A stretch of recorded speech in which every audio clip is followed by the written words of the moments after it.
కాళేశ్వరం ఇవి కడితే ఏం నౌకర్లు వచ్చినాయి, నౌకర్లు వచ్చినాయా అంటాడు. నీ నౌకరే అట్లా చేస్తున్నావు రోజు. అయితే సచివాలయంలో లేకపోతే కమాండ్ కంట్రోల్లో నీ నౌకరే గంటలు చేస్తున్నావు. నిజమే, ఈ కడితే నౌకర్లు రాలేనుకుందాం. మరి నువ్వు ఇచ్చిన 20,000 నోటిఫికేషన్లలో 60,000 ఉద్యోగాలు ఏం కడితే వచ్చినాయి? ఏదైనా ఒకటి బిల్డింగ్ కడితేనే నౌకరు వస్తుందా? విచిత్రం. అసలు పొంతన పోలిక లేకుండా, ఏం మాట్లాడుతున్నాడో సోయి లేకుండా, మళ్ళీ అదే పాడింది పాడరా అదే పాత పాట. నేనేం చేయలేదు, మా తాత చేసిండు, మా చంద్రబాబు నాయుడు మా రాజశేఖర రెడ్డి అంటాడు. ఇది ఆశ్చర్యం. ఎవరన్నా అంటే ఒకటి చంద్రబాబు నాయుడు మా చంద్రబాబు అంటారు, రాజశేఖర రెడ్డిని వ్యతిరేకిస్తారు. లేదా రాజశేఖర రెడ్డిని ఇష్టపడ్డోళ్ళు మా రాజశేఖర రెడ్డి అంటారు, చంద్రబాబుని వ్యతిరేకిస్తారు. కానీ మా చంద్రబాబు నాయుడు మా రాజశేఖర రెడ్డి అంటూ ఒక్కనే చూస్తున్నాం ప్రపంచంలో మనం.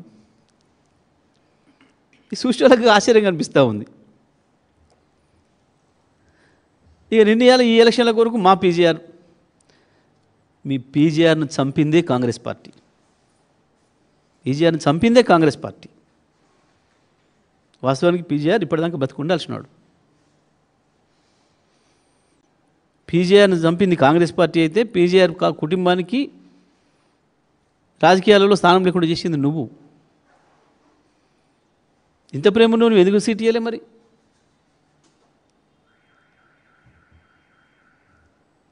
ఇంత ఒకటే ప్రేమలకు వస్తున్నావు కదా, ఎందుకు ఇయ్యలేదు?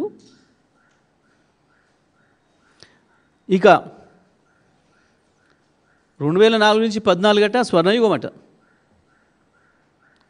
కొంచెమన్నా సిగ్గుండాలి. నీ జిల్లాలే కదా ఆకలి చావులు. ఎకరాల కొద్ది భూమి ఉన్న వాళ్ళు కూడా పాపం అన్నానికి దిక్కులేక అడుక్క తింటూ బస్టాండ్లలో చచ్చిపోయినరు. నీ మహబూబ్నగర్ జిల్లాలో బస్టాండ్లో చచ్చిపోయినరు. నీ చంద్రబాబు పాలనలో, నీ చంద్రబాబు దత్తత తీసుకున్న నాడే చచ్చిపోయినరు. మహబూబ్నగర్ జిల్లా నాశనం కావడానికి ఎవరైతారు కారణం? నువ్వు ఊడుతున్న వాళ్ళే కదా ఈ రాష్ట్రాన్ని ఏలింది.